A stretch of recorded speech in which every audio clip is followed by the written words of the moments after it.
André, combien tu crois avoir fumé de cigares dans ta vie? Ou alors là, ça je crois que je ne peux pas Hmm. compter. Mais, mais ce qui est drôle, c'est que j'ai commencé par, évidemment, les cigarettes.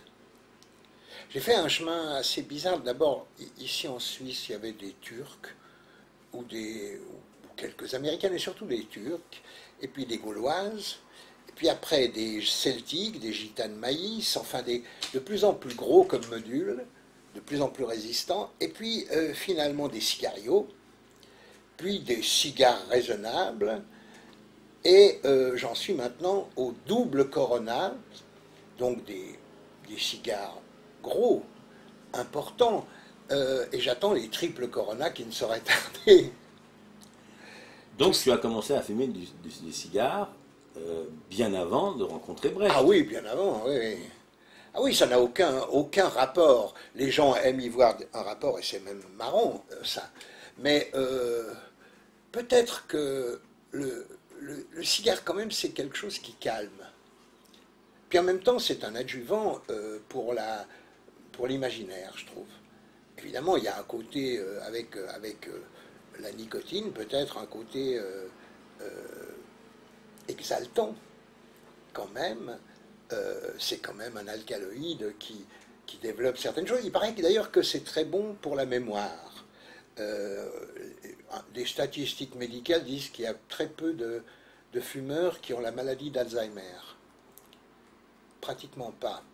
Donc, en fait, ça donne le cancer, mais ça évite l'Alzheimer. Et ma définition est là, entre les généreux et les égoïstes. Les égoïstes ne veulent pas fumer parce qu'ils préfèrent avoir l'Alzheimer, c'est-à-dire emmerder leurs proches pendant 20 ans avec cette maladie insupportable, alors que les généreux préfèrent fumer parce que s'ils meurent, ils meurent plus vite. Donc ils emmerdent moins leurs voisins. Je trouve que c'est une bonne définition et qu'on devrait y réfléchir. D'autant que je pose une question importante là-dedans. On dit que effectivement la fumée cause des dégâts importants au point de vue de la sécurité sociale, des frais médicaux et autres. Mais je me demande si on chiffrait le nombre de gens qui, parce qu'ils ne fument pas, aboutissent dans des asiles d'aliénés, ou comme on disait naguère, ou dans des cliniques psychiatriques, comme on dit aujourd'hui, c'est-à-dire qui n'ont pas cet échappatoire que procure la nicotine. Il y a peut-être beaucoup plus de gens qui coûtent cher à la Sécu parce qu'ils ne fument pas. Donc il faudrait bien revoir un peu toutes ces données statistiques qui, comme on le sait, sont absolument inutiles. Alors, euh, si tu le veux bien, on va reprendre le cours de notre dialogue. On s'est quitté sur l'évocation euh, de ton arrivée à Paris, de ton entrée au centre d'apprentissage d'art dramatique, donc l'école de la rue Blanche. Et puis, on a évoqué très vite, dès les années 51, l'activité que tu vas mener avec tes jeunes camarades dans ce qui est le mouvement de la décentralisation qui est en train de se constituer. Si je ne m'abuse, nous sommes en juillet 2006 et donc on fête le 60e anniversaire conjointement à la fois du début de la décentralo et du premier festival d'Avignon. Donc là on est en 51 et tu nous as dit qu'au fond, à la fois tu étais à l'école à la rue Blanche et en même temps, très vite, tu te retrouves, sans doute durant les périodes d'été ou en tout cas dans les périodes de vacances, à faire du théâtre et à constituer plus tard du côté de Bellac, mais à l'époque c'est donc en tout cas au Limousin, dans le Limousin, une troupe. Comment ça se passait entre l'école d'un côté et la troupe naissante de l'autre? Alors on suivait donc les cours, et puis on a eu l'idée, un été d'abord, de partir dans le Limousin, donc avec cette jeune compagnie qu'on constituait pour ça, avec le soutien d'ailleurs de l'école en fait, qui nous aidait, qui nous prêtait des locaux pour répéter, etc., etc. Et cetera. Et on est parti avec le prix Martin de la Biche et l'anglais tel qu'on le parle comme premier spectacle. Et après quoi, on a dit, on va maintenir la pression dans cette région, donc dans ce Limousin, on va maintenir la pression et on a dealé avec la directrice, qui était une femme formidable, André Lehaut. On a dealé l'idée qu'on allait exploiter les périodes plutôt de vacances, mais que si on débordait, ça ne posait pas trop de problèmes pour l'école. Elle nous a dit non, tant que vous faites du théâtre, on peut au contraire accepter ça, très bien, c'est comme des sortes de stages pratiques qu'on réaliserait à partir de l'école. Ce qui fait qu'on a, dès la deuxième année, donc, joué, même pendant des périodes dites scolaires, pendant des périodes où l'école était ouverte, on a eu des congés de 3 semaines, 1 mois, pour exploiter ce qu'on essayait de mettre en place à travers l'expérience du Limousin. Et donc, ça a été un... Et bien, chaque fois qu'on revenait, on reprenait l'école. On reprenait des scènes. D'ailleurs, les profs étaient très sympas, nous demandaient aussi de faire des comptes rendus sur ce qui s'était passé dans les tournées, ce qu'on avait rencontré comme péripéties. Et Dieu sait si on en a rencontré. C'était picaresque, comme on dirait. C'était à la fois... c'était le capitaine Fracasse, c'était tout ce qu'on peut imaginer d'une troupe de théâtre itinérante, en plus, qui ne possédait rien, sinon peu à peu des costumes, sinon peu à peu du matériel électrique, des décors, des éléments comme ça qu'on emmenait avec nous, mais qu'on emmenait pas d'une façon totalement aléatoire. Moi, tous les jours, quand on arrivait dans un bled, je devais chercher le camion ou le moyen de transport qui nous transporterait dans la ville pour le lendemain. Ce n'est que quelques tournées après qu'on a pu posséder un car. On l'appelait le Glandeur d'ailleurs. Ce car, c'était un car qui avait fait toute la résistance, un vieux Renault qui tombait en panne régulièrement et qu'on dépannait tant bien que mal, qu'on poussait plus que lui ne nous promenait. Et donc on a fait des tournées très très conséquentes, très importantes. Et alors, quels sont les souvenirs un peu marquants, saillants de cette époque? Notamment, tu as parlé de ces villages, de tournées picaresques.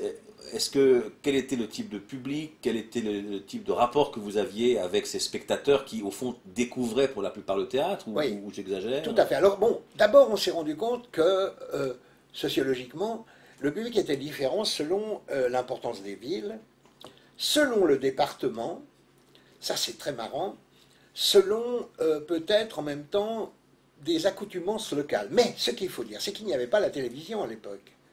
C'est-à-dire que les gens sortaient, allaient au théâtre. C'était une façon de retrouver le collectif, surtout que la demande du collectif était très importante. C'était peu de temps quand même après la libération, 5-6 ans. Donc il y avait encore un climat... par exemple, je me souviens en Creuse, on avait un public étonnant même dans les villages. Pourquoi? Parce que dès la libération, les ciné-clubs avaient été pris en charge par les instituteurs, qui étaient non seulement laïcs, mais qui étaient plutôt de gauche.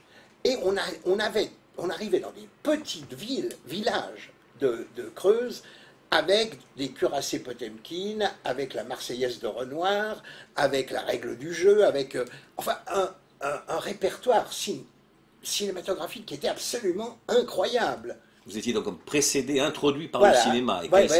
Et on avait donc un rapport avec eux, puisque tout de suite se sont établis des contacts. Moi, j'ai animé des quantités de ciné-clubs en plus pendant cette période-là. Donc, on était vraiment, comment dire, devant des publics très multiples, très variés. Et j'ai une expérience qui est peut-être très très symptomatique là-dessus, c'est ce qu'on appelle les baraqueux.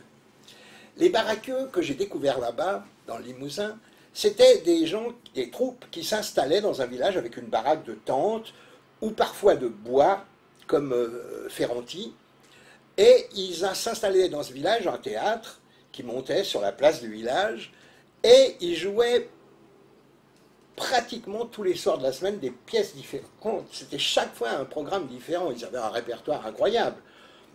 Plus ou moins su, plus ou moins travaillé, c'est peut-être un grand mot, mais enfin quand même, il y avait un côté sérieux dans ces activités.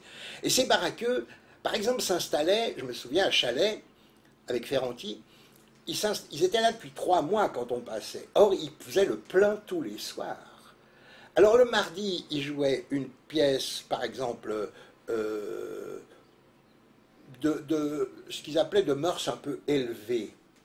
Le lundi, ils faisaient relâche, c'est-à-dire le lundi et le mercredi, ils faisaient relâche, c'est-à-dire qu'ils allaient jouer dans ce qu'ils appelaient des déplacements, dans les petites salles paroissiales, des hameaux environnant ces bourgs. C'était incroyable. Et donc le mardi, c'était la pièce un peu noble, c'est-à-dire qu'il y avait un sujet. Le jeudi, c'était le vaudeville hyper léger. Le vendredi, c'était la pièce comique, et le samedi, c'était le mélodrame. Le mélodrame, le grand mélodrame. J'ai vu le Bossu, j'ai vu les deux orphelines, j'ai vu la porteuse de pain. Donc c'était, ça commençait à 8h30 le soir et ça finissait à 2-3 heures du matin. Bon. Ah oui, parce il y avait 9 tableaux, avec environ 15-20 minutes chaque tableau. Puis après, il y avait une demi-heure d'entracte entre chaque tableau, où il faisait la tombola, où il faisait la vente de bonbons, où il faisait... D'ailleurs, il me disait toujours, mais pourquoi vous ne vendez pas des bonbons aux entractes? Faites beaucoup d'entractes et vendez des bonbons, vous n'aurez plus de problème de fric. Enfin, c'était incroyable, parce que moi, je les ai bien connus. Alors, je me suis fait un point d'honneur, mais par plaisir en même temps, à aller voir tout ce qu'ils faisaient. J'ai vu des quantités de choses. Alors, ce qui avait de drôle, c'est qu'ils arrivaient dans un bled et ils prenaient... Oui, il prenait les résultats des élections. Si le bled avait voté, à l'époque il y avait deux partis qui dominaient, le MRP, catholique de la résistance, et la SFIO, socialiste. Bon. Alors si le bled avait voté socialiste, la pièce noble était une pièce à problèmes sociaux, ce qu'ils appelaient. C'était par exemple le maître de forge. Par contre, si ça votait MRP, alors c'était le miracle de Sainte Thérèse de l'Enfant Jésus. Voilà, donc ils avaient déjà une sorte de clivage sociologique de leur public. Et un répertoire adaptable. Ouais, adaptable. Il y avait... Alors le jeudi, c'était le vaudeville. Moi j'ai vu une fois, mon gendre est un satyre. Et alors c'était merveilleux parce que tous les effets de distance sont là. La mère, qui jouait depuis 40 ans, jouait la jeune fille. Et la fille, qui débutait dans le théâtre, jouait la mère. Donc on voyait la mère en guêpière et porte-jartel dans ce vaudeville léger, alors que la fille était emmitouflée dans un truc. La fille était très belle, la mère était déjà très passée, mais ça faisait aucun problème. Donc la question des emplois, au sens noble du terme presque, était posée d'office. Et alors ce qui avait de drôle, c'est que ces baraqueux étaient concurrents et en même temps liés. C'était des familles à la limite qui se retrouvaient. Je me souviens qu'un jour, on arrivait à Saint-Sulpice-les-Feuilles, très beau mot, très giraldien, dans le Limousin, et on arrive avec la cruche cassée, dans la version d'Adamov, en première partie, et l'exception et la règle de Brecht en deuxième partie. C'était en 1954.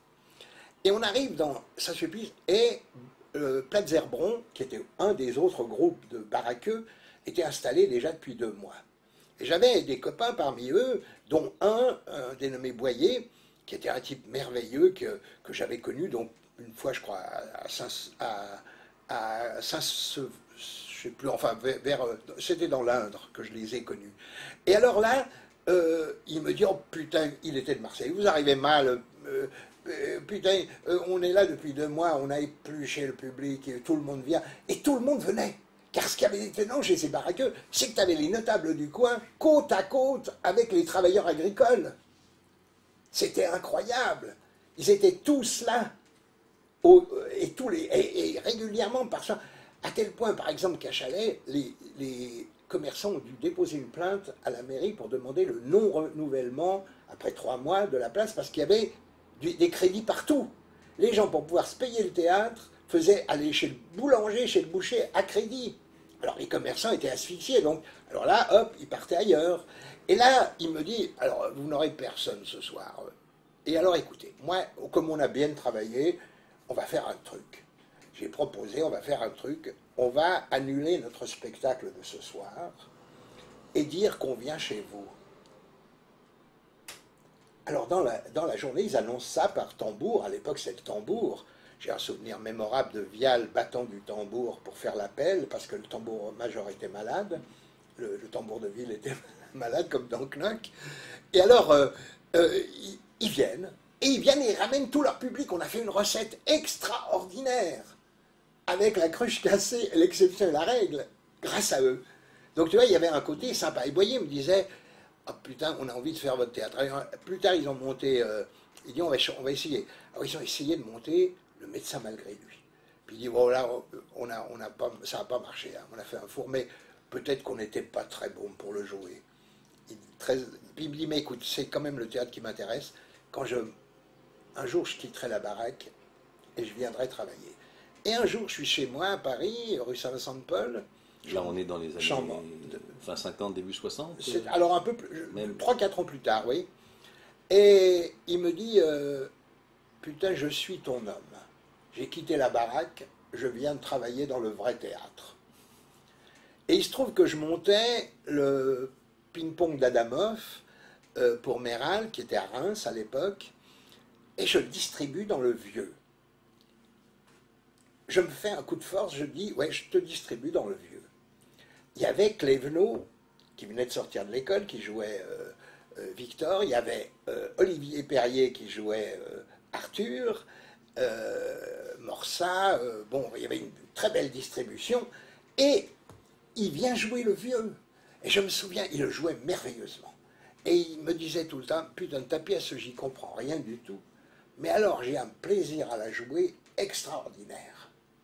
Là-dessus, Gignoux l'a vu, il a fini sa vie dans la décentralisation. Et c'est une anecdote incroyable. Il répète chez Rosner, à Lille, à l'époque, et il répète deux pièces de Marivaux, et pendant une pause, alors il racontait des histoires, il nous racontait des nuits entières la baraque, toutes ces expériences de la baraque, c'était génial, c'était merveilleux, vraiment. Et alors, donc les gens étaient habitués, puis il racontait des histoires drôles et tout ça tout le temps, et à la pause, il dit, je vais vous raconter une histoire. Alors il raconte une histoire drôle, tout le monde éclate de rire, lui aussi, il tombe, et tout le monde croit que c'est un gag, il dit, allez, relève-toi, con. Il était mort. Il est mort dans un éclat de rire, avec le rire de tous ses amis qui l'entouraient. Je trouve que c'est extraordinaire. Ce père Boyer était un mec absolument génial. Mais pour revenir sur cette baraque, donc, quelles étaient au fond les filiations, les origines de la baraque? Alors, ça venait d'où? Et quelle était aussi leur activité? Parce que tu as parlé de l'entracte, mais il semble qu'ils avaient une activité aussi de marchand. Donc, oui, tout à fait. Comment ça s'articulait? Ils avaient la bonbonnerie avec... Alors ça s'articulait à travers le théâtre du boulevard du crime. Le théâtre de foire Le aussi. théâtre de foire, mais plutôt, je crois, le mélodrame populaire du 19e. Mais au départ, ils étaient plutôt comédiens ou plutôt marchands? Non, ils étaient comédiens. Enfin, c'était comédiens. Ils ont vu les activités de comédiens au 19e, ils ont constitué des groupes pour aller en province. Parce que le théâtre de foire était réservé à la province. Même les préfectures, il y avait peu de droits, de temps en temps, des petites tournées, mais pas beaucoup. C'est eux qui ont décidé d'installer sur place un appareil libre. Est-ce que c'est pas donc une espèce d'ancêtre bizarre et paradoxal de la décentralisation? Ah ben, tout à fait. C'est l'origine de la... Je pense que Gémier, quand il a jeté les prémices de la décentralisation, avec le premier théâtre populaire, s'est appuyé là-dessus. Beaucoup de gens se sont appuyés là-dessus. Je me souviens de Charles Lavial, qui était un vieux comédien qui jouait au Grenier de Toulouse, entre autres, et qui a fini au TNP chez Villard, avait fait la baraque quand il était élève au conservatoire de Paris. Pour se faire du blé, alors c'était la baraque dans les environs de Paris, il y a aussi ça. Il y a la province et les environs de Paris. Ils ont aussi inventé la couronne de théâtre autour de Paris. Ça, oui. Ah oui, c'est marrant. La future banlieue rouge. Tout à fait, oui. Et la baraque, c'était un générique, on disait la baraque. Oui, les baraqueux, c'était ceux qui avaient des baraques à eux. Ouais. Des baraqueux, en quelque sorte, tu vois. Donc en fait, quand vous vous rencontrez au Limousin, vous êtes en train de participer, sans le savoir, tout en le sachant, on y reviendra à ce mouvement de décentralisation qui est né officiellement en 1946. Et au fond, ces deux désirs, à la fois différents, mais convergents par certains points, d'amener le théâtre là où il n'était pas. Où il n'était pas, ça c'est clair. Ça participait de la grande, peut-être utopie, ou au contraire ambition, de l'époque. C'était de partager. Et alors, par exemple, il y a aussi un truc formidable, je me souviens, j'ai vu, alors ils avaient aussi de temps en temps d'autres activités, il y avait d'autres types qui n'avaient pas de baraque à eux, mais qui faisaient des petites tournées du même type, mais à moins. Par exemple, j'avais vu, c'était à Nolay, près de Beaune, j'ai vu, dans les années 60 et quelques, j'ai vu les deux orphelines jouer à quatre. Donc il y avait deux femmes, deux hommes. Et alors, je me disais, mais les deux orphelines jouaient à quatre, par Alors exemple. qu'il faut normalement Il faut une flopée de gens, mais il faut au moins 8 personnes de rôle de base. Il y a les deux orphelines d'abord, puis il y a la poissarde et puis la marquise. Alors, c'est la même femme qui jouait à la poissarde et la marquise. Changement rapide de perruque, changement, et puis peu de changements, juste deux, trois signes. Pas du tout d'identification, hein, que des signes qui indiquent quand elle passe du rôle de la noble au rôle de la poissarde. Mais les deux orphelines étaient jouées par la même, l'aveugle et l'autre. Hein. Et alors ça pose un vrai problème, c'est qu'il y a une grande scène à deux. Et moi j'attendais ce moment dans la salle, à Nolay. Je me disais comment ils vont faire pour régler ce problème, hein, deux orphelines qui se retrouvent, qui ont un rôle ensemble. Et je vois arriver une des deux, parce qu'elle joue en alternance les deux, avec un bandeau ou sans bandeau, selon qu'elle est aveugle ou pas. Et elle arrive, les yeux ouverts, donc c'est la voyante qui vient, puis qui dit, c'est le début de la scène à deux, qui dit, je viens de rencontrer ma sœur sur le bord de la Seine, elle m'a dit ça, je lui ai répondu ça, et puis finalement, elle joue en monologue la scène à deux. Effet de distanciation, de naïveté, comme dirait Brecht, absolument incroyable. Donc c'était un des moments hyper forts de l'histoire. Un autre moment fort, c'était aussi en 1954, quand on jouait à Bellac, qui était notre lieu d'implantation. On jouait donc la Cruche cassée, et l'exception à la règle, c'était le dernier spectacle qu'on a fait dans le Limousin. On a fait Shakespeare, on a fait Molière, on a fait Priestley, on a fait des quantités de gens. Mais le dernier, c'était ça. Et il y avait la grève des ouvriers tanneurs. La municipalité, il faut bien tout comprendre, la municipalité de Bellac était dirigée par un maire socialiste et ses fillots, et la majorité, je crois que c'était 23 à 22, était MRP.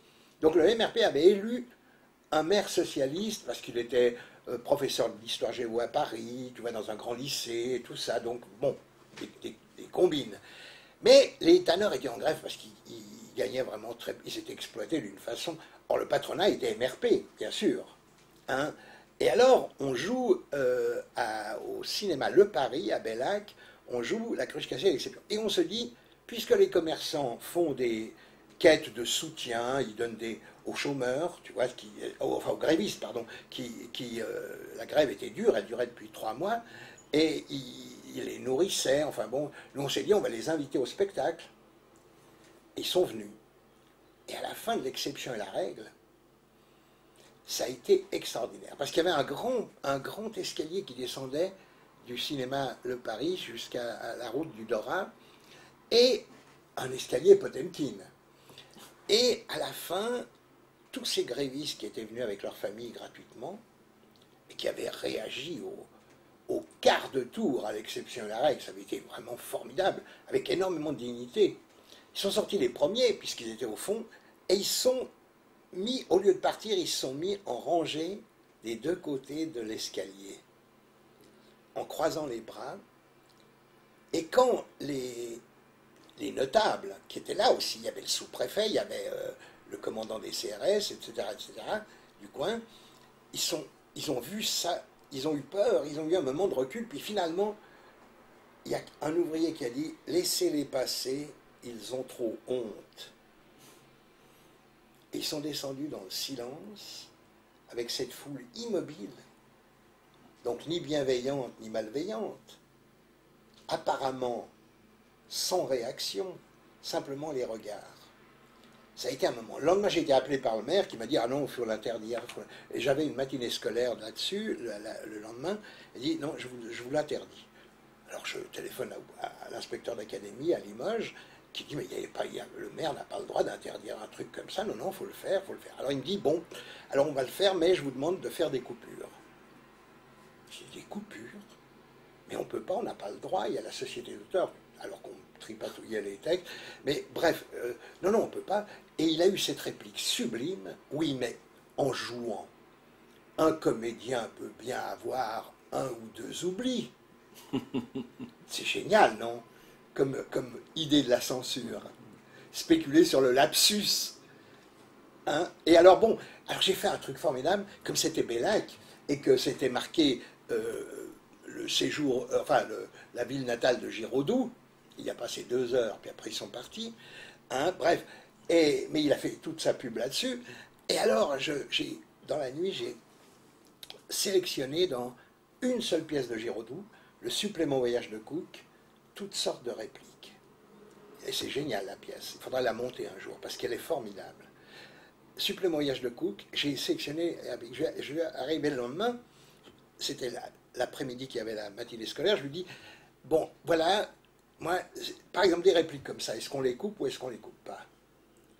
Puis il faut les couper, mais c'est scandaleux, j'ai dit, c'est de Giraudoux. Mais si c'est de Giraudoux, alors je lui donne le bouquin, il dit, ah ouais, alors non, alors on ne peut pas les couper. Moi, je lui dis, bah, vous voyez, pour Brecht, c'est la même chose. Et donc, j'ai emporté l'histoire, et ça a fait aucun problème. Je veux dire, on a joué ça avec une grande discussion qui a suivi, qui était passionnante d'ailleurs, puisque parmi les enfants, il y avait beaucoup d'enfants qui étaient des fils de grévistes, ou des filles de grévistes. Donc ce que tu racontes là, et je parle pour moi, vouloir idéaliser cette époque, ça situe quand même le théâtre à une croisée d'enjeux, d'interactions, de passions, de malice considérable, quoi. Oui, oui. Et tu es, toi, encore un jeune metteur en scène, Ouais. aguerri par ses expériences Et je joue, et de et je fais formation, l'administration, et de jeu, et je fais des décors aussi, je construis des décors. J'étais un spécialiste de l'entaille mi-bois, pour accorder les morceaux de bois, tu vois. On coupe à mi-bois, et puis on les assemble en les collant. Ça, j'étais un grand spécialiste de ça. Mais alors justement, à ce moment-là, quand tu dis que tu joues, et que tu fais aussi ces tâches de décoration, c'est des rôles importants, des rôles d'appoint, ou quand même tu te destines, consciemment ou non, vers une position... tu connais l'image de Strehler qui dit qu'à un moment donné, il a considéré qu'il fallait qu'il abandonne le plateau et le cœur, et sortir du cœur et être le coryphée, etc., et l'observer, et plus être dedans, et que c'était un déchirement, tout ça. Toi, c'est pas vraiment ta problématique, au fond. Non, pas du tout. Pas du tout. C'est de trouver... Je considérais que la mise en scène, disons, c'est une tâche technique nécessaire pour mettre en rapport les gens qui racontent l'histoire. C'est une question de rapport.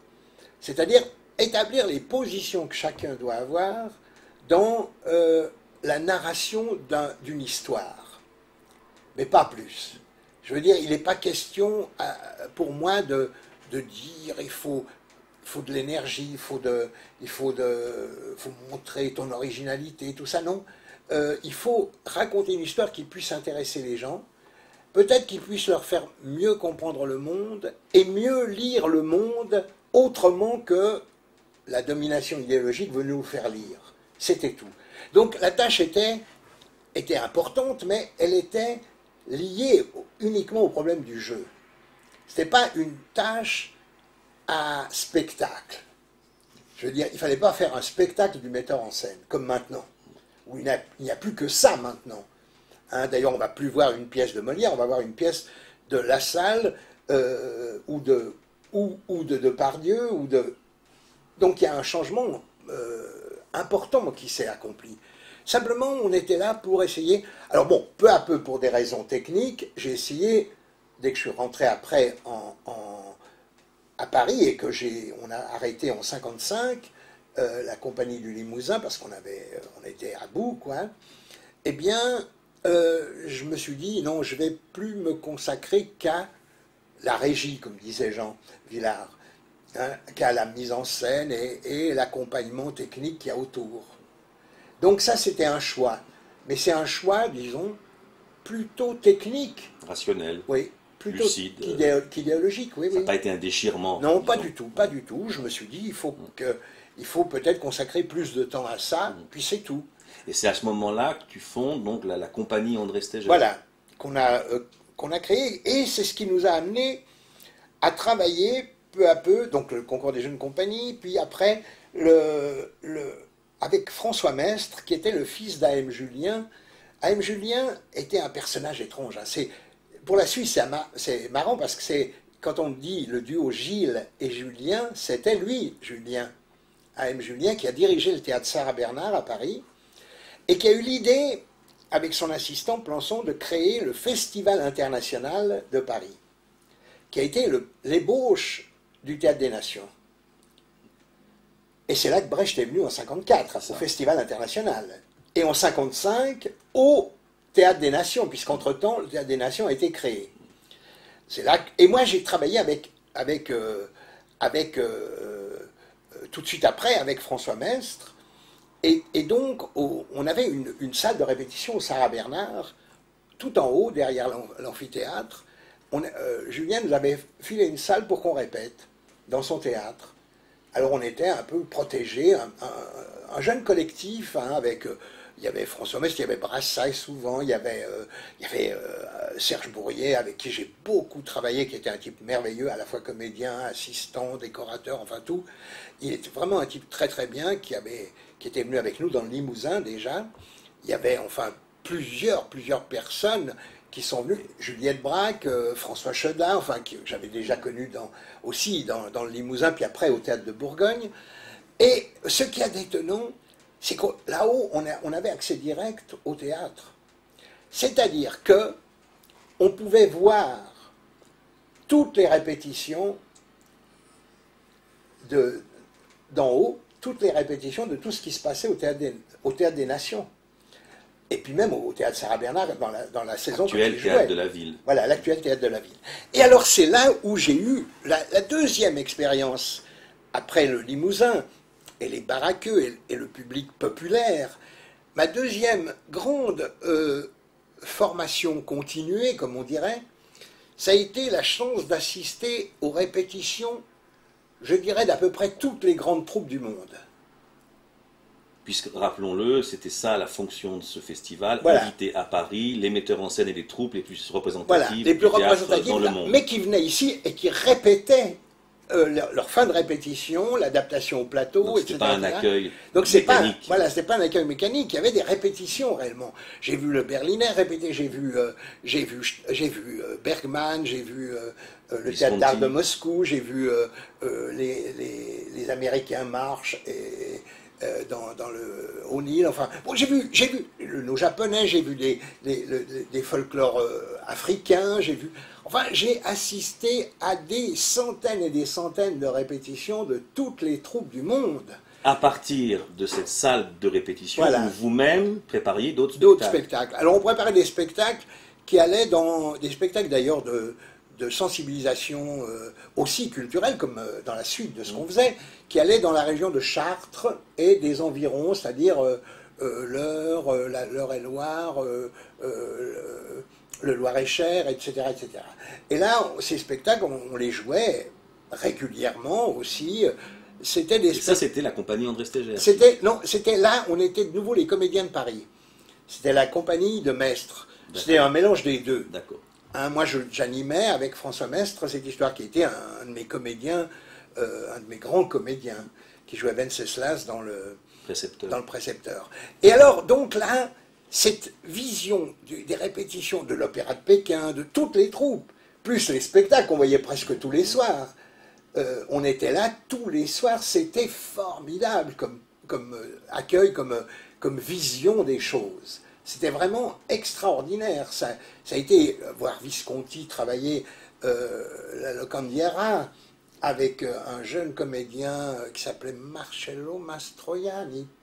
Tu vois, mais dans la compagnie Rina Morelli, Paolo Stoppa, j'ai vu mais des quantités de spectacles d'ordre, d'obédience, on pourrait dire, totalement différentes. Et donc, à partir de ce moment-là, je crois que c'est là que la passion du théorique est venue vraiment confirmer tout ça. C'est-à-dire que j'ai voulu, quelque part, comprendre pourquoi le théâtre sécrétait autant de mouvements différents. De lecture, de jeux différents. Et là, et alors il se trouve que, comme je travaillais déjà beaucoup là-dessus et que je faisais des stages de la jeunesse et des sports, avec de Bari notamment, ou de la Fédération des œuvres laïques. Oui, tu étais instructeur. Instructeur, oui, détaché, pas permanent. Hein. Non permanent au service de la jeunesse et des sports. Oui, pour les stages, et puis aussi à la Ligue de l'enseignement. Voilà, l'UFOLEA. Et alors là, je travaillais beaucoup là-dessus, ce qui fait qu'on m'a demandé de donner des cours à l'Université du Théâtre des Nations. C'était tous les étés. Il y a eu l'idée de compléter les représentations par une sorte d'université ouverte à de jeunes metteurs en scène venant du monde entier. Je me souviens d'avoir eu comme élève Pat. Jean-Marie Pat. Oui, qui est connu maintenant, qui va venir d'ailleurs au théâtre, ou qui est déjà venu, selon l'ordre de la décision de programmation.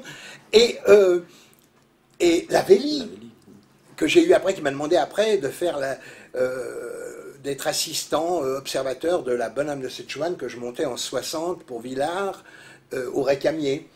Donc, tout ce mouvement a été une autre approche encore du théâtre, complémentaire de la première. C'est-à-dire, la première, on pourrait dire, à travers le Limousin et les Baraqueux, ça a été la sociologie du public.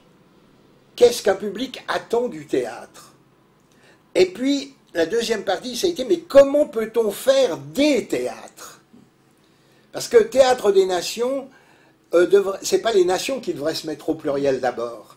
C'est le mot théâtre. La nation des théâtres. Voilà, c'est la nation des théâtres.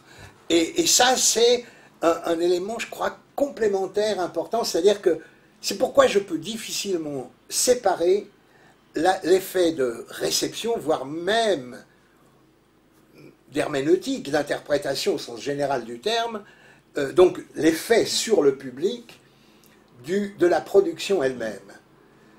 Je suis pas dans l'idéologie de la production, mais je suis presque déjà dans l'esthétique de la réception. C'est comment les choses sont reçues qui m'intéresse, plus que comment les faire. Donc aussi, ce qui est frappant, c'est que tu t'arranges, ou la vie s'arrange, pour que très vite, dans l'espace d'une journée, dans l'espace d'une semaine, il y a plusieurs temps d'activité et d'occupation et d'observation qui se confrontent et qui se télescopent. L'exemple le plus frappant étant effectivement dans le Limousin, cette confrontation entre les Baraqueux, cette tradition, et puis toi arrivant avec tes camarades de Paris et engagé dans cette décentralisation, et puis, encore plus frappant sans doute, cette salle de répétition en haut du théâtre Sarah-Bernard, théâtre de la ville, dans laquelle tu pouvais à la fois travailler et répéter, et en même temps observer des répétitions. Voilà. Alors après ça s'étend avec ses cours, ses interventions dans l'université des Nations, du Festival des Nations, et puis je crois aussi me souvenir qu'il y avait toute une activité pédagogique de préparation via la radio ou via des questions de langue étrangère, des spectacles. Voilà. C'est Jean Lescure et Daniel Guérin qui étaient secrétaires au Théâtre des Nations à des périodes différentes. Jean Lescure Oulipo, hein, le côté recherche littéraire et tout ça, et Daniel Guérin, anarchiste, et très célèbre anarchiste, m'ont proposé de faire des émissions pour la radio qui étaient des sortes d'initiations au théâtre, disons, étranger. Alors je cherchais des textes et tout, je les distribuais avec nos copains, quoi, et puis on les réalisait pour qu'ils soient diffusés avant les spectacles ou juste après les spectacles. Par exemple, on a fait The Connection quand le Living Theatre est venu avec cette pièce. On a fait faire la traduction française. On l'a posée à la radio 2 jours avant qu'elle vienne sur scène. On a fait beaucoup de choses comme ça. Je me souviens d'avoir fait Nathan Derweise de Lessing juste avant que des pièces de Lessing arrivent au Théâtre des Nations. On a fait donc un parcours sur les grands théâtres étrangers. Ce qui m'a donné d'ailleurs, ce qui m'a relancé dans la lecture des théâtres chinois, des théâtres hindous, des théâtres asiatiques et autres. Mais par exemple ceux-là, parce qu'il y avait des troupes qui venaient de par là-bas. Il y a eu nos japonais. Alors là, on est à la fin des années 50, début des années 60. On est déjà dans les années 60. Début des années 60. Tu évoquais la pièce de Brecht, La Bonne Âme de Sichuan, que tu avais montée en 60, je crois, oui. TNP Gémier, oui. chez Villars. question très pratique, tu vis comment? C'est-à-dire financièrement, dans le quotidien, comment ça se passe? Comment est-ce que... c'est sans doute pas un problème, puisque tu le relèves pas toi-même, Ouais. mais je veux dire, comment ça s'organise pour toi et les autres autour de toi? Dans l'idéologie actuelle, on dirait très mal, parce qu'on se préoccupait pas tellement de ça. Pourvu qu'on puisse bouffer. Moi, j'avais une petite chambre de bonne ridicule au 7e étage sans ascenseur, rue Saint-Vincent-de-Paul, puis ça suffisait, hein, juste pour venir se reposer de temps en temps. Puis le reste du temps, on travaillait beaucoup dans les bistrots. Hein. On avait pris cette habitude à la suite de nos camarades plus aînés, Sartre et autres, qui travaillaient dans les bistrots. Et on continuait, nous, à travailler dans les bistrots. Avec Adamov, on travaillait énormément dans les bistrots, par exemple, dès ces années-là. Mais en gros, j'avais une double activité. De 60 à 65, pratiquement, j'ai eu l'activité parisienne, avec la création de Tambour dans la nuit, au Lutèce, et puis...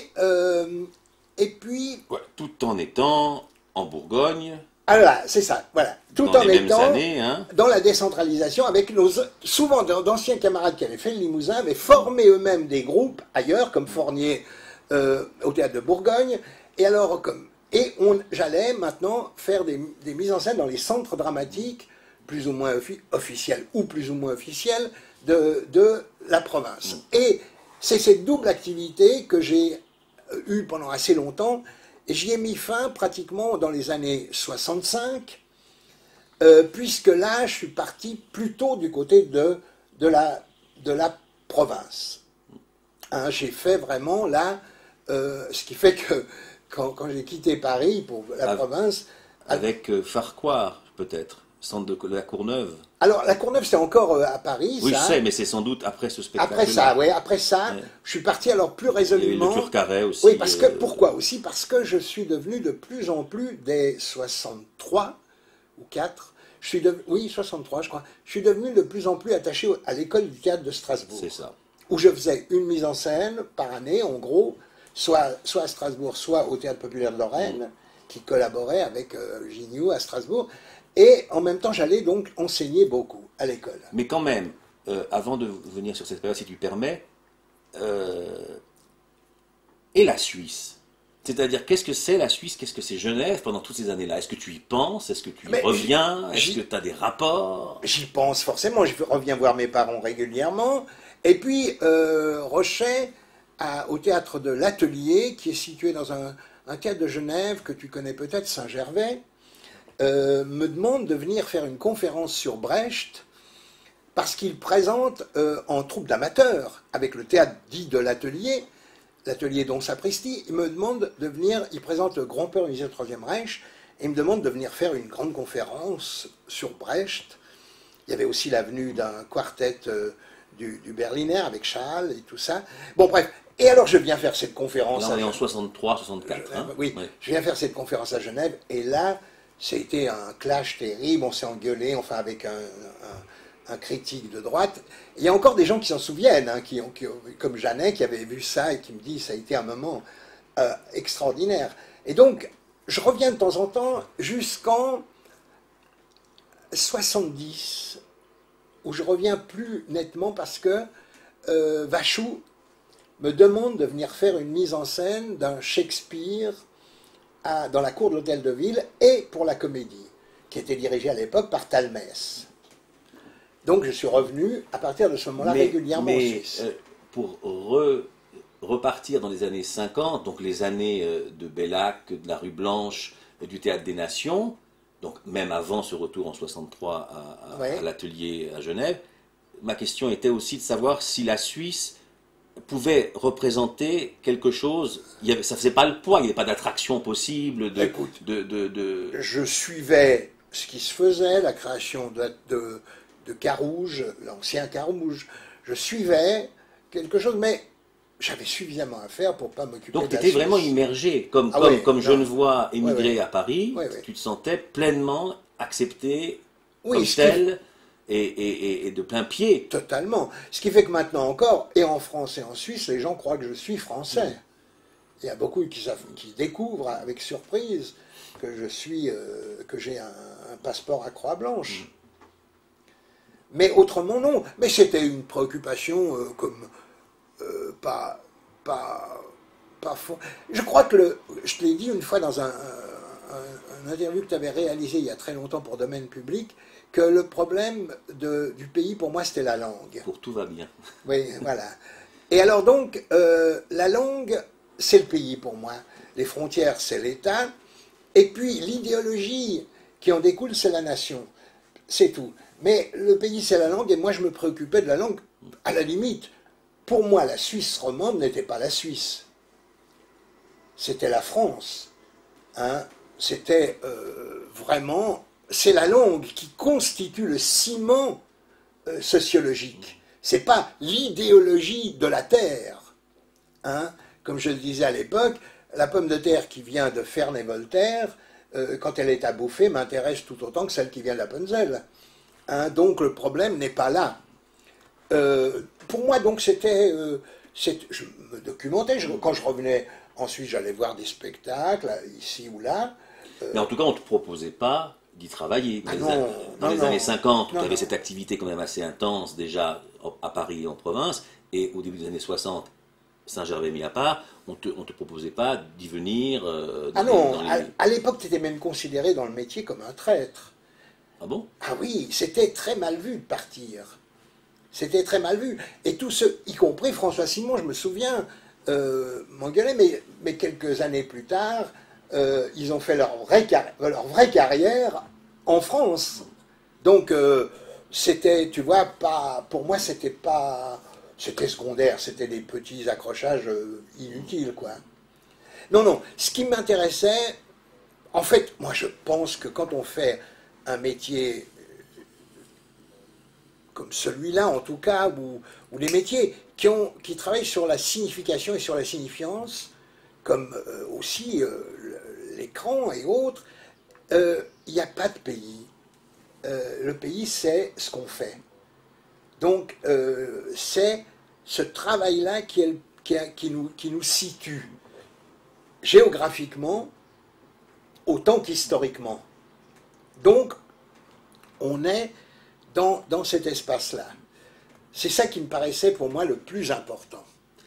Et alors, donc, revenons dans les années 50-60, à Paris notamment, il y a quand même eu, à travers les festivals, les spectacles, les mises en scène, des rencontres avec des personnes, qu'on pourrait dire peut-être même des personnalités, en se souvenant de l'ironie de Brecht pour le terme de personnalité, qui t'ont marqué, enfin qui ont changé, je crois, des pans de ta vie, de ta vision des choses. Et je pense notamment, tu l'as évoqué, à Arthur Adamoff. Oui, mais à d'autres, évidemment.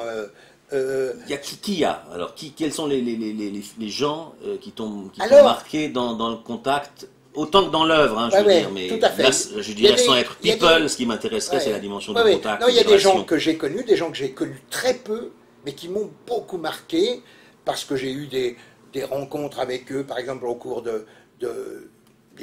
par exemple les comités antifascistes, où j'ai connu Sartre et Beauvoir et Signoret et tout ça, tu vois.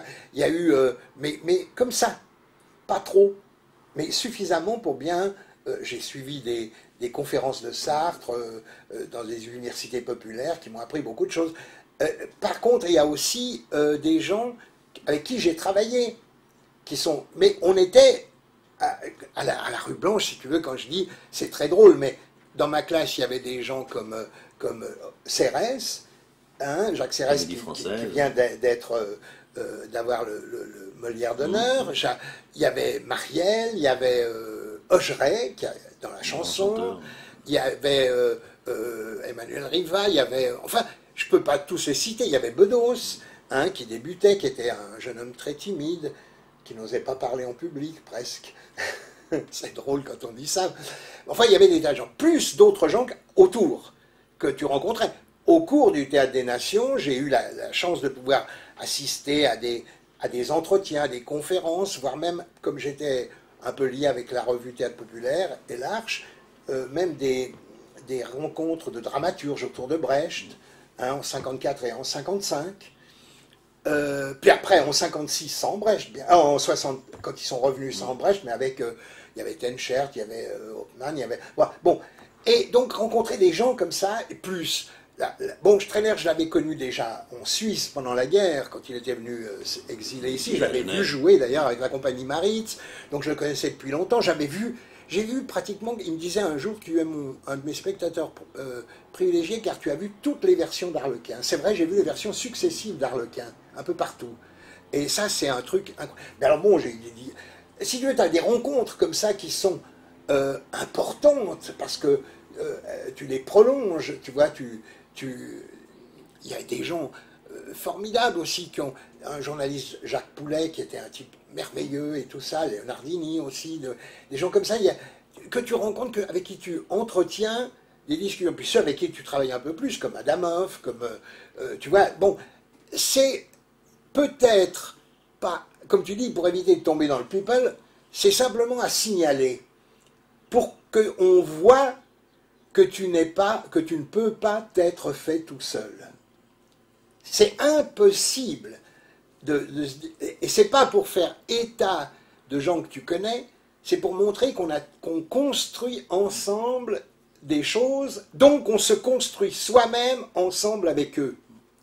Et ça, c'est important. On ne peut pas avoir un trajet, je dirais, original sans la copie.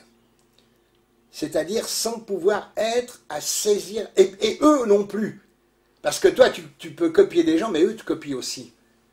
Et c'est cette multiplicité des contrefaçons qui font de belles contrefictions, qui sont tes CV. Un curriculum vitae, c'est jamais qu'une contrefiction. Parce que ce n'est jamais la réalité de ce que tu as vécu, mais c'est la réalité peut-être de ce que tu veux dire, de ce que tu as vécu et qui t'a influencé et qui permet d'influencer les autres. Mais d'influencer dans le bon sens du terme, c'est-à-dire de faire trouver une voie propre, dans les deux sens du terme. Dans cet ordre d'idées, je crois qu'il y a eu aussi une influence et une expérience importante à la Sorbonne, au théâtre antique. Oui, alors avec Villiers, qui avait ouvert une section, il voulait essayer d'imposer, à l'époque il n'y avait pas du tout ça à l'université, il voulait imposer une section à la Sorbonne de théâtre. Et alors il avait trouvé une formule, c'était hors enseignement officiel de la Sorbonne, mais c'était dans les locaux de la Sorbonne. Alors là, il avait réuni quelques professeurs, il y avait Henri Roland, il y avait Decroux, le vieux, le père, Étienne, et puis il y avait lui-même, André Villiers, qui dirigeait en même temps le théâtre en rond avec sa femme. Il y avait par exemple, on a fait une expérience formidable avec Villiers, moi qui m'a marqué. Alors c'est peut-être celle qui m'a le plus marqué, quelque part. J'ai été distribué dans le bourgmestre du Cocu Magnifique de Cromlinck, et Villiers, qui était un érudit et donc un archiviste extrêmement important, avait la mise en scène de Lugnepo à l'œuvre, au début du siècle. Il avait la mise en scène, donc les cahiers, une mise en scène de Reinhardt à Berlin, et les cahiers de Meyerhold à Moscou, au temps du constructivisme. Donc il y avait le réalisme poétique de Lugnepo, l'expressionnisme de Reinhardt et le constructivisme de Meyerhold, pour aller vite, je cite ces trois labels. Et alors on a monté le premier acte dans la mise en scène de Lugnepo, avec décor, costume reconstitué de Lugnepo, éclairage, tout, la rampe et tout, enfin tous les anciens systèmes. On a monté le deuxième acte, on continuait, il y avait une demi-heure d'entracte parce qu'on devait se maquiller, expressionniste Reinhardt, et le troisième acte dans le décor constructiviste de ce très beau décor qu'on voit sur les gravures de Meyerhold pour le Cocu Magnifique, donc dans l'esprit de la biomécanique. Donc on a travaillé longtemps pour jouer, et on l'a joué au théâtre universitaire, au théâtre de la cité universitaire, on a joué ça. C'était formidable comme expérience. Tu te rends compte, tu passes le même rôle dans trois styles différents. Alors tu relativises à ce moment-là la fonction. Tu te dis que quand quelqu'un a dit j'ai mon style, et c'est mon seul style qui peut rendre compte du théâtre, tu ris doucement. Donc en fait, entre la comédienne dans les baraqueux qui joue les deux orphelines, et puis ce que tu viens de raconter, Il y a de la plus parenté. l'observation de tous ces spectacles du Théâtre des Nations, il y a de la parenté. Ah oui, alors, tout à fait. Et donc, Attends, ce que je veux t'en dire, c'est prie. qu'il n'y a pas d'opposition, à tel point que, toujours, et ça, je m'en fais un titre de gloire, j'ai fréquenté autant ce qu'on appelle le théâtre d'avant-garde, de recherche, de laboratoire, le théâtre d'art, que le théâtre de boulevard. J'avais de très grands amis dans le boulevard et j'adorais aller voir le théâtre de boulevard. Mais alors comment t'expliques que certains, que on te fait, ou on t'a fait souvent passer, pas seulement pour un brechtien dogmatique, parce qu'à juste titre tu dis que c'est vraiment plus qu'un pléonasme, mais un dogmatique. Alors qu'au fond, ce que tu racontes là, l'ouverture, la curiosité, la diversité des systèmes de narration, de récits, témoignent au contraire d'un horizon très, très, très vaste. Alors, tu connais les masques, et c'est des masques ou que tu mets de temps en temps, ou que les gens aiment te mettre, comme si tu étais tout à la fois Shente Shuita. Seulement, quand tu as le masque, il y en a qui font de toi un Shuita, et qui oublient que tu es Shente, et quand ils t'enlèvent le masque, il y en a qui disent c'est une Shente, mais on oublie qu'il est aussi Shuita. Donc, la contradiction, pour reprendre cet exemple brechtien, vient de ce que c'est les gens qui décident de te qualifier de telle ou de telle façon. Moi, qu'on dise que je suis un dogmatique, ça ne me gêne pas. Je pense que c'est eux qui le sont en disant ça. Tu vois, ça me rappelle toujours cet exemple de la langue de bois. Dire de quelqu'un qui parle la langue de bois, c'est déjà soi-même utiliser la langue de bois. Puisqu'on définit quelqu'un par un schéma. Pur et simple. On dit il parle la langue de bois. C'est déjà un langage de langue de bois. Donc la question, elle est là. D'ailleurs, pour ironiser, je dis que la première fois qu'on rencontre quelqu'un et qu'on lui dit je t'aime, on est dans la langue vraie. Mais dès qu'on dit je t'aime une deuxième fois, on est déjà dans la langue de bois. Et peut-être, comme disait l'autre, dans la langue de bois dont on fait les pipes. Bon, donc, Vieux cabot. par rapport à cette boutade, ce qu'il faut dire à partir de ce moment-là, c'est que moi, je ne me sens pas altéré par les définitions qu'on peut donner de moi. Moi, j'ai un exemple merveilleux de tout ça, concret, que je dévoile peut-être vraiment publiquement pour la première fois. Quand j'ai été engagé à Strasbourg, adjoint à la direction artistique auprès de Gignoux, dans un restaurant près de Strasbourg, au Clément. Et là, on est en 1965, 66, oui. oui. Parce que ça a mis 2 ans avant de se décider, presque. Et il me dit, je faisais des travaux d'élèves, à l'époque, là-bas, il est mis en scène. Il me dit, écoute, j'aimerais t'engager parce que on ronronne à Strasbourg, c'est la merde et tout ça, j'aimerais que tu viennes, et ta tâche, entre nous, ce sera de foutre le bordel. C'est pas du tout fondamentalement dans ma nature. Je suis plutôt un conciliateur dans beaucoup de cas. Mais ce contrat, je l'ai accepté. En plus, il était dans l'époque, je veux dire, on était juste avant mai 68. Et donc, moi, j'ai respecté le contrat, j'ai essayé de poser les problèmes, pas foutre le bordel pour foutre le bordel, mais exposer les problèmes qui demeuraient cachés, qui demeuraient refoulés, hein, sur les spectacles, sur tout. Dans ces troupes, au bout d'un moment, il y avait un formalisme terrible, tout était beau. Or, il y avait des spectacles qui étaient pas bons, d'autres qui étaient très bons, il fallait le dire. Or là, on ne disait plus. Ça se disait plus. Non, ça ne se disait plus. Et moi, j'ai commencé à engager cette langue de père qui, pour les autres, était vite une langue de vipère. Tu vois? Or, le père, c'est celui qui corrige, qui apporte, peu importe ce que l'enfant fait, mais qui apporte une analyse des actes accomplis par les gens.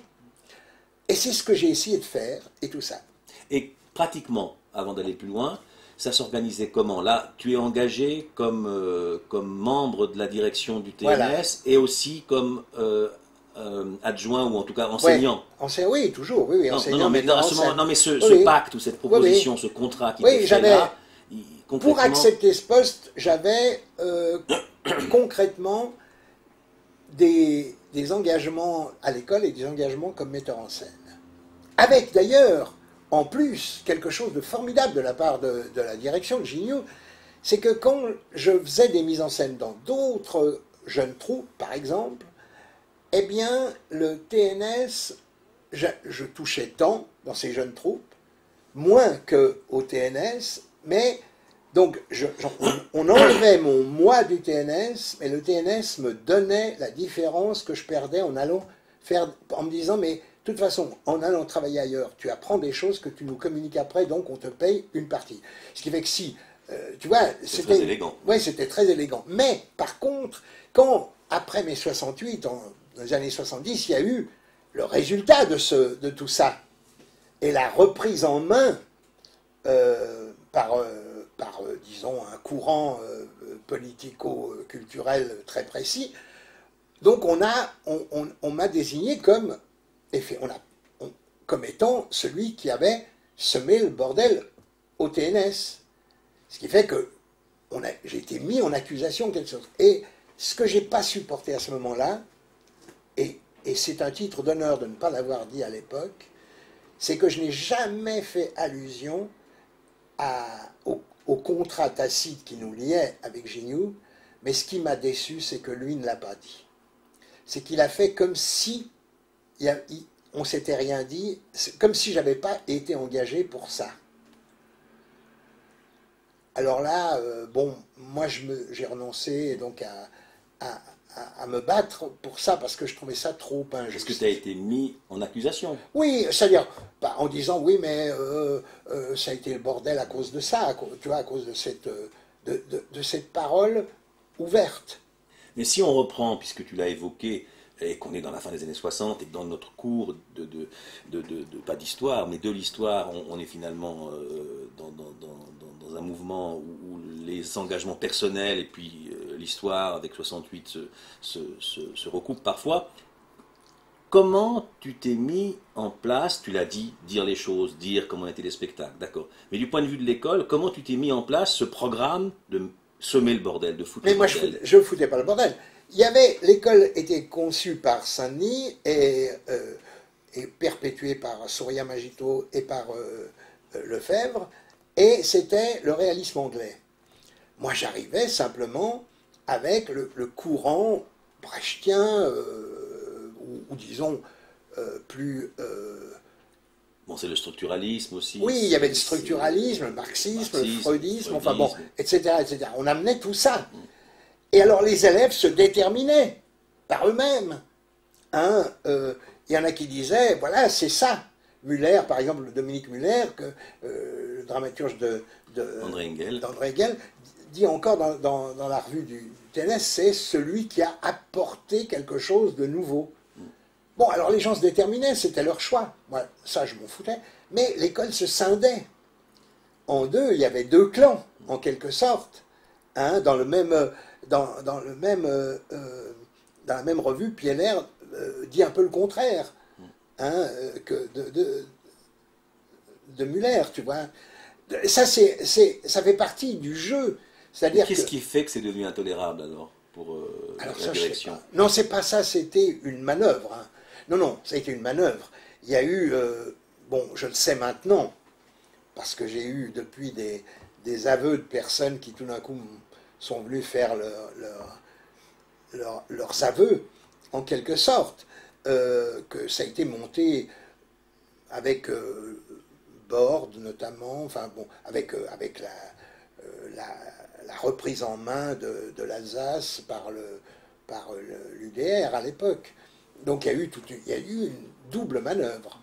Hein, Donc il y avait une dimension politique, politicienne, c'est-à-dire... une dimension alsacienne. Et alsacienne. C'est-à-dire qu'on a convaincu les techniciens de plaider contre moi, les Alsaciens. Et puis une dimension politique, post-68. Et au fond, de dimension pédagogique ou de formation, il n'y a pas été tellement question. Non. Non, simplement, comme quand il m'avait engagé, Gignoux me disait quand Lefebvre quittera l'école, tu seras directeur. C'était une façon, comme ça arrivait justement à ce moment-là, je crois que c'était une façon d'empêcher ça. d'empêcher ça. C'est tout. Donc ça, c'est pas, c'est péripétie, hein, ça n'a, je m'en fous maintenant. Ça n'a aucune espèce. Au contraire. Non, mais ça tu parles de ça, et tu fais bien en parler à partir de ma question sur l'image dogmatique qu'on te donne ou que tu as. Et donc le lien s'est fait à travers ça. Oui, tout à fait. Mais c'est bon, c'est très périphérique, disons. À la limite, moi je retiens. Oui, il faut se remettre de ça quand même. C'est pas. Oui. Alors indifférent. On avait créé aussi à cette époque-là avec Nest et d'autres de Strasbourg, on avait créé des théâtres d'intervention directe, c'est-à-dire qu'on allait dans les bleds peu après mai 68, où on travaillait avec les habitants à établir une sorte de revue sociologique de leur lieu. Et on a fait ça à plusieurs endroits différents. J'ai refait avec le théâtre de Bourgogne aussi à Bligny-sur-Rouge. Et c'est à Bligny-sur-Rouge qu'une femme, j'aime bien citer cette anecdote parce que je crois qu'elle éclaire tout, on interviewait les habitants vraiment pour essayer de comprendre bien les choses. Et elle me dit, en parlant des voisins de sa rue, elle me dit un truc formidable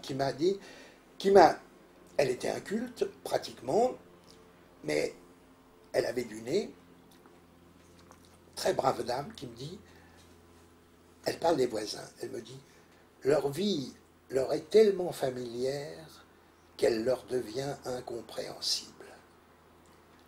Et là, putain, je me suis dit, Brecht n'aurait jamais dit ça mieux que ça. Sous le familier leur vie leur est tellement familière qu'elle leur devient incompréhensible. Et Brecht dit, sous le familier, découvrez l'insolite. Ce qui permet de comprendre les choses, c'est l'évitement du familier. C'est la distance. Alors, on y reviendra dans d'autres séances, mais tu as évoqué maintenant, encore une fois, mais je crois que ça peut être l'occasion peut-être d'insister un peu, le nom de Brecht. On a vu que par toute une série d'expériences et d'observations dans le Limousin, au Théâtre des Nations, et du public et des gens, tu as développé un point de vue de mise à distance, d'étrangéisation de la vie à travers le théâtre.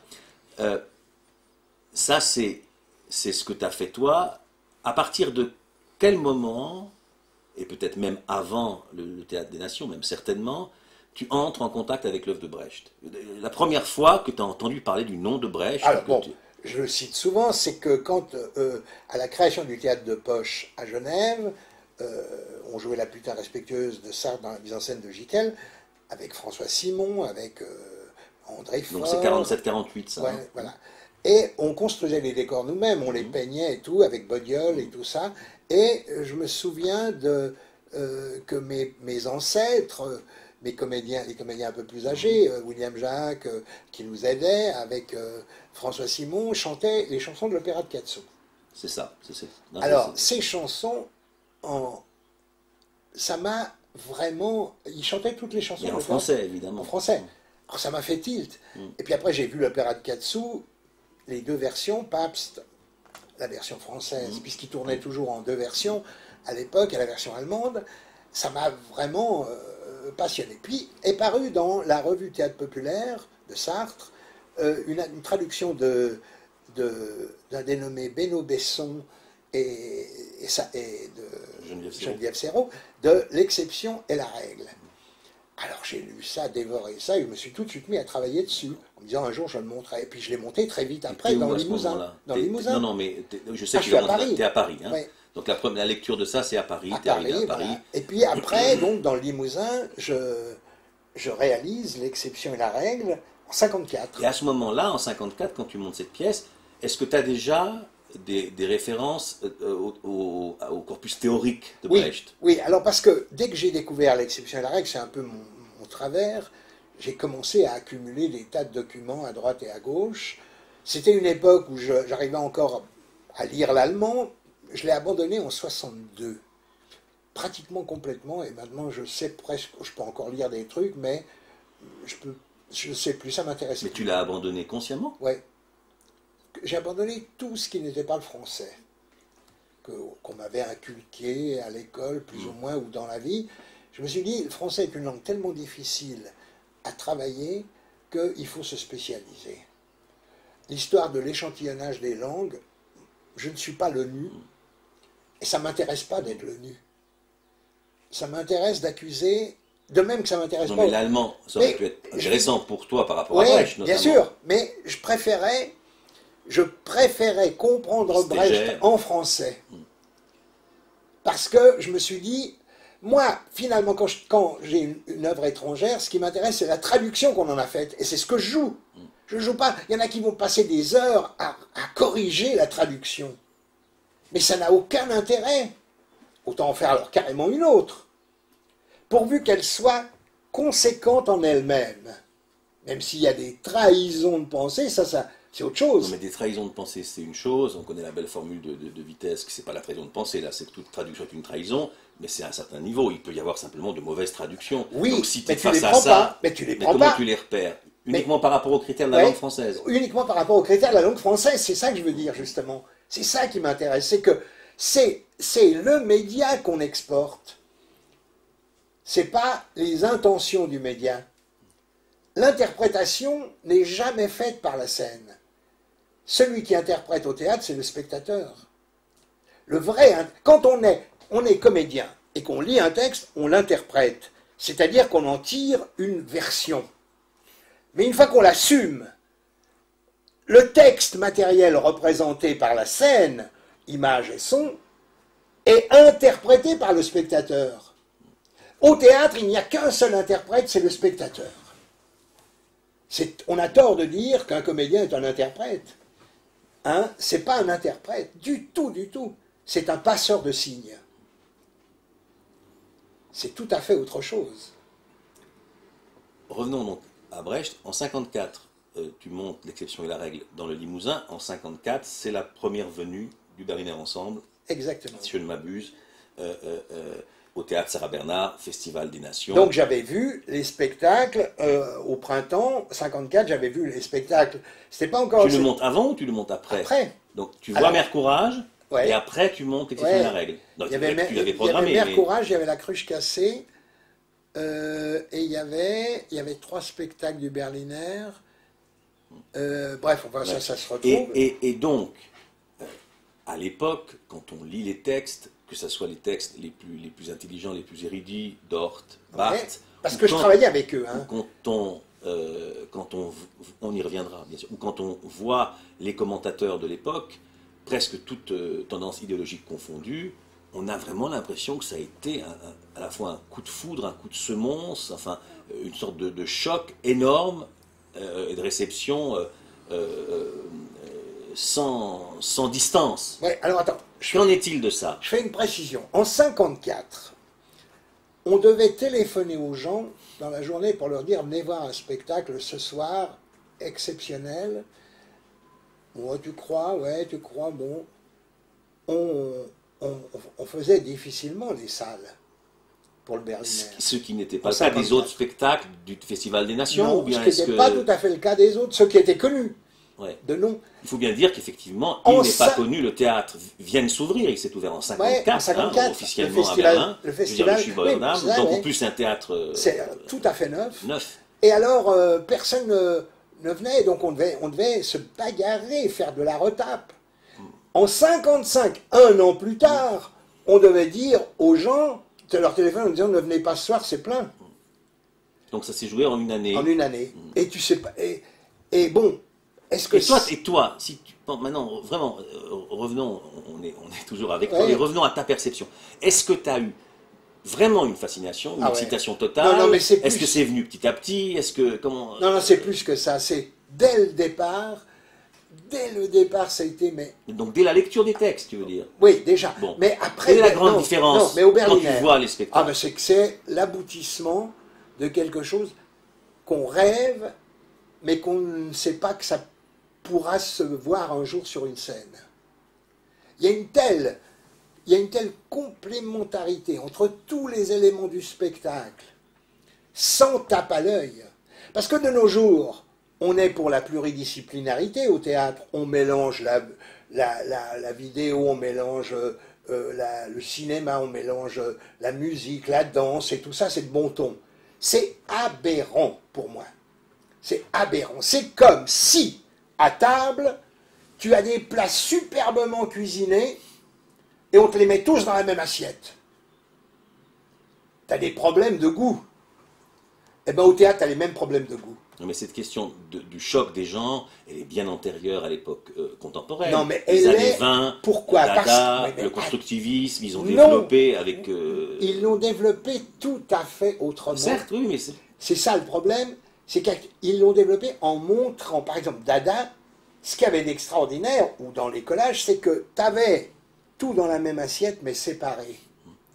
Simplement, le problème, c'est qu'au lieu d'avoir un ordre chronologique dans l'assiette que tu tournes comme ça, l'entrée, le plat de résistance, l'entremet, etc., c'était épars.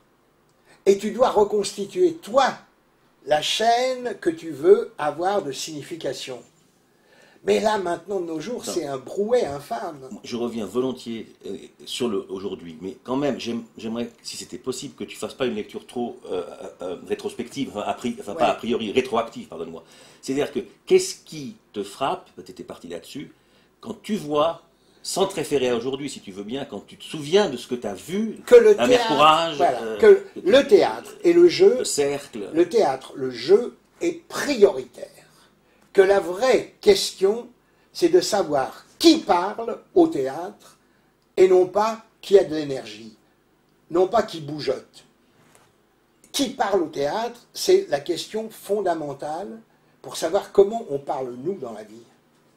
Et ça, c'était repéré. Et qui parle avec des moyens différents. C'est-à-dire que quand tout d'un coup, tu as un spectacle comme La Mer, 55, qui se déroule dans une alternance rigoureuse entre le jeu, le récit du jeu, l'intervention musicale, les songs... et les projections. Et les projections à la fin. Non, mais les projections à la fin, j'y viens, comme système narratif de distance. C'est-à-dire qu'on nous raconte tout, et au moment où on est au dernier tableau, tout d'un coup, on nous montre par le cinéma des images de tout ce qu'on a pu emmagasiner, nous, par le jeu théâtral. C'est tout à fait différent que de parasiter à chaque moment du développement de la... C'est qu'il y a une organisation, il y a ce que Racine dit, il y a l'économie d'une pièce. Hein? Dans une préface, Racine parle de l'économie au sens narratif. Eh bien, on a une économie narrative. Mais par rapport à ce qui se faisait à l'époque, par rapport à ce que tu faisais toi comme metteur en scène, ce que les jeunes metteurs en scène de l'époque faisaient, qu'est-ce que ça a représenté? Parce que les jeunes de l'époque, ils ne travaillaient pas sur le pluridisciplinaire. Oui, mais attention. Donc qu'est-ce que ça... Non, mais c'est pas oui, pour tout à fait. Mais ça a représenté... contester ce que tu dis. Non, ça a représenté... Pour le resituer ça a représenté quelque chose d'important, c'est de montrer que priorité donnée au jeu, donc au théâtre, et qu'il peut y avoir des ajouts, comme je dis, le comédien est un passeur de signes, le metteur en scène peut devenir aussi un passeur de signes par des ajouts qui ne sont pas de l'ordre de la complaisance, je dirais, culinaire, ou de la complaisance publicitaire, ou de la complaisance propagandiste, mais comme un système de compréhension du discours tenu par le jeu. Ce qui est tout à fait différent. Tu as vu beaucoup de fois les mises en scène, j'imagine à l'époque, tu voyais tout. Ah, j'ai vu toutes les représentations. Toutes les représentations, tout. Et le fait que ce soit en allemand, bon, à l'époque, tu comprenais l'allemand, oui, tu me disais. Il n'y avait pas de problème. À l'époque, non, à l'époque, ça allait, oui. Et le fait, la langue allemande, ça a joué un rôle quand même pour toi? Si, ça a joué un rôle parce que c'est une langue de distance pour moi. Voilà. Mais c'est tout. Hein? Donc c'était quand même un élément, oui, important dans l'histoire. Et quand Brecht vient de Berlin à Paris, en 1954, toi-même, tu n'étais pas encore allé à Berlin. Non, non. Et tu iras quand à Berlin? peu de temps après, fugitivement. Après sa mort ou avant sa mort? Après. Après. Donc après 56. Après 60. Ah, Parce carrément. qu'ils sont venus en 60 jouer 4 pièces. Et là, ça a été Galilée, notamment, dans la mise en scène de Engels. Le commerce de pain aussi, Ouais. c'est Intergalango. Non, c'est après encore. Après, ça, c'est quand ils sont revenus en banlieue. Non, mais en allemand, il l'avait présenté une première fois. Pas au Théâtre des Nations. Ils ont présenté 4 pièces. Il y avait le Cercle, c'était en 55. Attends, il y avait Arthur Rouy, Galilée. Les jours de la Commune. Ça, c'est après. Arthur Rouy, Galilée, Mère Courage et La Mer. Voilà, c'est les 4 pièces en 60. Et ils sont revenus en 63. Ouais. Alors, en banlieue, avec le commerce de pain, D'accord. qui s'est C'était joué à à Aubervilliers. Il y a eu les jours de la Commune à Saint-Denis. Oui, ça s'était Il y dispersé. a eu La Mer aux Amandiers. Voilà. Et il y a eu... Ah ben c'est peut-être 3. Ouais. Et donc c'est après cette tournée de 63 que tu vas à Berlin. Voilà. Et Non, c'est entre les deux. entre les deux. Et... Mais rapidement. Ouais. Pourquoi rapidement? Parce que, encore une fois, je venais voir confirmer des choses. Je crois simplement voir le théâtre. Me dire que dans un théâtre... Le bâtiment, tu veux dire. Hein? Aussi conventionnel Ouais. que ça, qu'on puisse réaliser une œuvre comme celle-là, ça me paraissait tout d'un coup surprenant. Et puis après, ce qui m'intéresse surtout, disons, dans cette période-là, c'est que je me sens en même temps enfermé dans un conformisme. C'est ma position en France. Ce qui fait que, profitant de l'histoire de Strasbourg, en 70, après avoir monté le balcon de Genet, je pars à Bruxelles, où Marc Libens m'accueille au Théâtre du Parvis, qu'il dirigeait, un peu à la façon dont tu diriges toi. C'est ça qui me plaît dans l'histoire. À l'époque, le Parvis, il y avait des tas d'activités annexes, il y avait... Pignon venait présenter des toiles, Lorjou aussi. Lorjou faisait un truc formidable. Il donnait une lithographie de Sharon Stone, la fille qui avait été assassinée par Monson, en vendant des poulets au marché de Saint-Gilles. Il était avec un viticulteur, qu'est-ce que je dis, un aviculteur, et il vendait des poulets, et il emballait ses poulets dans une lithographie de Lorjou. Tu vois, ce qui fait que les mecs achetaient des poulets pour avoir la litho.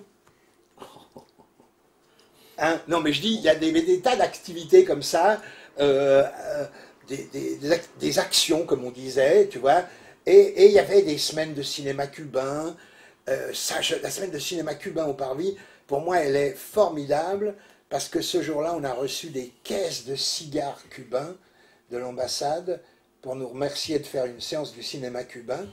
Ce qui fait qu'on a vécu... Ça ne se passe plus comme ça aujourd'hui. Non, on a vécu plusieurs mois sur des réserves de cigares cubains. C'était agréable. Non, bref... mais disons, je crois que l'époque de l'après-TNS, ça peut faire l'objet d'une autre session. Oui, et puis le retour en Suisse. Après. Et le retour en Suisse. Ouais. Ce que je voudrais juste peut-être, si tu veux bien encore, évoquer, c'est la rencontre avec Arthur Adamoff. Oui. Alors quand je monte donc la Cruche Cassée, donc en 54, comme je commence à travailler en 53, je demande à rencontrer, je l'avais déjà vu plusieurs fois comme ça au Old Navy, parce qu'on fréquentait les mêmes bistrots, on se connaissait, mais j'ai demandé de retravailler un peu avec lui sur la Cruche Cassée, d'avoir des entretiens avec lui. Donc une pièce de Kleist qu'il avait déjà traduite. Qui avait traduite et qui était parue dans la revue Théâtre Populaire. Moi, je travaillais autour de Théâtre Populaire, je connaissais Dort beaucoup, Barthes et tout. C'est Barthes qui, en 60, m'a demandé de faire une mise en scène pour le groupe antique de la Sorbonne. Juste après que j'ai monté La Bonne âme, c'est John, il m'a demandé de monter j'ai fait les coefforts et le procès d'Oreste avec le groupe antique de la Sorbonne, en 60 aussi. Et bref, et j'ai demandé à rencontrer Adamoff pour parler un peu de... Mais à la limite, c'était pas tellement pour parler de Kleist. C'était je crois, pour connaître Adamoff. parce que j'avais lu l'aveu, j'étais un des seuls, il n'aimait pas qu'on ait lu l'aveu à l'époque, j'avais lu tout son théâtre que j'avais vu et tout ça qui m'intéressait vraiment beaucoup, et j'avais demandé à le rencontrer. Mais en fait, je me souviens qu'on faisait une vague dramaturgie autour de la cruche cassée, mais on parlait surtout d'Adamov, et surtout on jouait beaucoup au billard électrique. Adamov, on allait au Lisbeth Bar, rue de Bussy, il y avait un flipper, et on jouait avec Adamov, qui me disait, alors moi j'étais assez bon au flipper, hein, et alors je gagnais des parties, tout ça, mais tu sais, je secouais un peu l'appareil, à la limite du tilt, hein, mais des fois il faisait tilt. Alors, et chaque fois Adamov me disait, quand je secouais un peu l'appareil, faites attention, Stégère, il pourra se venger. Et puis tout d'un coup je faisais tilt, et Adamov me disait, je vous l'avais dit. Tu vois, et on parlait tout en faisant nos parties, et puis il y avait aussi Jackie Adamov et tout ça, il y avait Maurice Regnault, il y avait Dort très souvent aussi, on se voyait entre le Old Navy, enfin à Saint-Germain, on allait bouffer des pizzas au Théâtro, et on passait des soirées, des journées entières, tu vois, mais il faut dire qu'il y avait, au Old Navy, il y avait aussi Goldman, qui venait. Lucien Goldman. Oui, Lucien Goldman, avec qui on parlait beaucoup aussi. Puis on traversait, on allait au Saint-Claude, il y avait au Saint-Claude, toujours sur le boulevard Saint-Germain, mais de l'autre côté, vers la statue d'Hydro, il y avait le bar Saint-Claude, Tababar, où il y avait tous les éditions de minuit.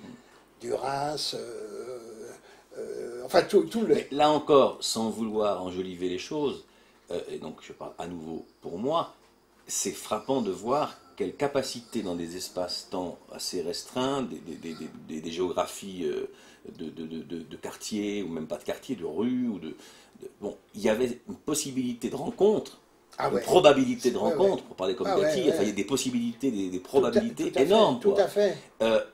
Il semble que tu en as, dans le grand sens du mot, profité. Oui, maximum. Ouais, j'essayais de tirer plus vite que mon ombre. Tu vois, j'étais 1, donc je tirais plus vite que mon ombre. Tu vois, je tirais vraiment pour 10. Tu vois que j'ai une culture lucky-lucienne très très avouée. Hein. Ouais. Et alors, donc oui, c'est vrai, j'ai rencontré, on discutait, pas seulement on rencontrait, mais on discutait, on s'arrêtait, on allait donc voir le théâtre un n'était pas un genre en soi, même si la question de la forme était très, très forte et très posée, mais c'était... encore une fois, entre le Old Navy, les baraqueux et les différentes évocations, les sites, les lieux que tu as évoqués, le théâtre était quand même, c'était pas ni du ping-pong ni du billard électrique, mais il était drôlement secoué et secouait la vie et la réalité.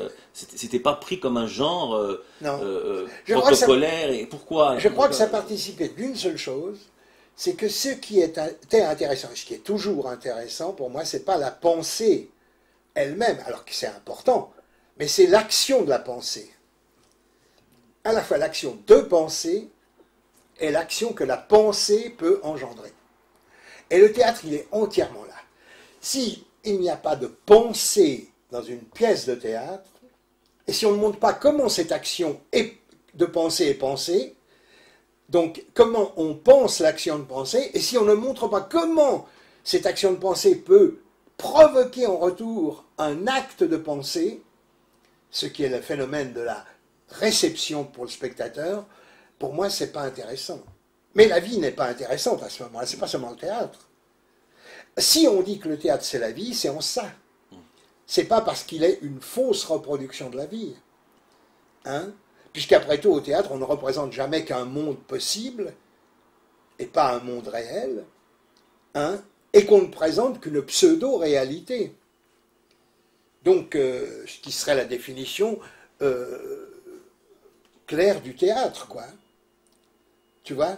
Donc, le pseudo-réel d'un monde possible, on pourrait le schématiser comme ça. Donc, ce qui est intéressant, c'est de voir que c'est pourquoi l'histoire du modèle chez Brecht m'intéresse, c'est que le théâtre n'est jamais qu'un modèle. C'est un modèle qui montre comment, comme un modèle Bourg, chez Brecht, comme cette bande dessinée avec les photos d'une mise en scène, ouais, montre comment ça fonctionne, la pensée.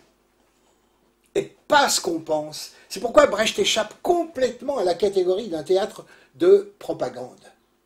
On ne peut pas y voir. C'est pourquoi d'ailleurs il est toujours suspect à ceux qui aiment une activité immédiate de propagande. Il a été suspect dès le départ en Union soviétique, où on représentait plus Claudel que Brecht.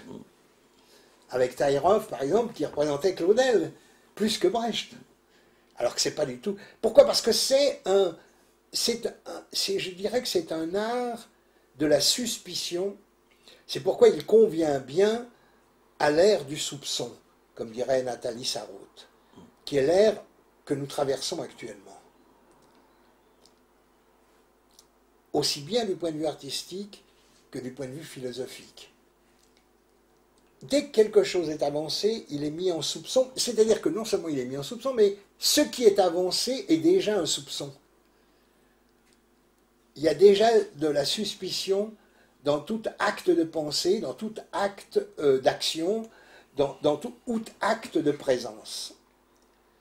Et il va y avoir ce rapport-là va être en fait avoué par Brecht. Brecht, par l'aveu de son théâtre, son aveu de théâtre, va avouer qu'il sait ça. C'est Zizek qui dit, finalement, une des visions les plus absolues de la modernité, c'est quand Brecht dit que ce qu'il y a de dangereux, je l'interprète, ce qu'il y a de dangereux, c'est pas de cambrioler une banque, c'est de fonder une banque. Pour l'humanité, pour la pensée humaine, pour tout. Et qu'on confond tout. On s'en prend aux voleurs de banques, mais on ne s'en prend pas aux banquiers. Or, il faut bien voir que maintenant, on voit avec l'affaire Clearstream et tout ça, quoi, que c'est la banque qui est, à part 2-3 banquiers, comme on fait de nos jours, honnêtes, la banque en soi est une entreprise de malversation avouée. Ça me paraît très clair, ça. Et ça, ce mot, il est beau parce qu'il représente toute l'histoire actuelle des affaires, du trouble de la société. Donc, dans cet opéra de Katsu, pourtant très culinaire, Brecht pose déjà quelques petites banderilles qu'il développera peu après dans le théâtre, dans le Lehrstück.